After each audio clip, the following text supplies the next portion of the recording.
Aujourd'hui, je te fais une petite vidéo pour te parler des intentions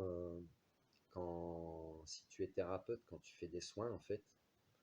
Il faut vraiment, euh, comment tourner ça? Il faut vraiment faire abnégation de toi lors de tes soins.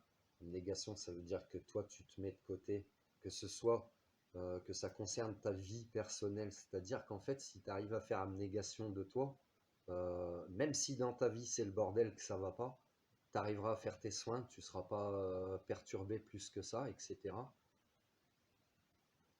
Parfois, tu auras quand même besoin de repos énergétique, et là, c'est différent. C'est quand même pour te recharger, et pour te ressourcer, etc.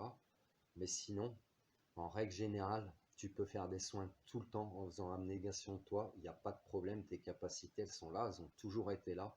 Tu apercevras peut-être même que de t'occuper des autres te fera oublier un petit peu tes problèmes, ben, un peu comme quand tu vas au travail et puis que voilà, tu es avec tes collègues, tu es au boulot et tu penses à autre chose en fait.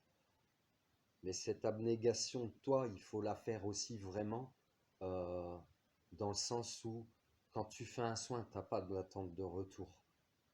Qu'il y ait un échange monétaire ou pas, tu vas faire un soin, surtout s'il y a un échange monétaire, même euh, tu vas pas faire des soins pour faire revenir, comme vendre un abonnement à la personne si tu veux. Il faut que voilà, que tu la vois le minimum de fois en fait, et une fois que l'accompagnement que tu as pu avoir avec cette personne, une fois qu'il est terminé, eh ben c'est tout.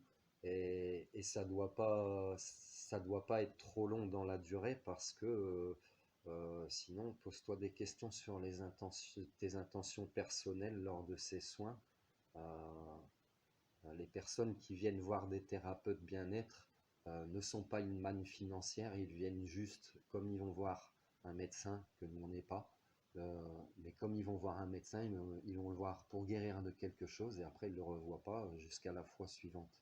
Voilà comment ça doit se passer et parfois ben, tu es obligé de changer de spécialiste. Et ben, pour les thérapeutes, c'est pareil. Parce que chaque thérapeute ne fait pas tout. On a chacun nos spécialités. Donc peut-être tu seras amené à aller en consulter plusieurs différents, mais pas à outrance non plus.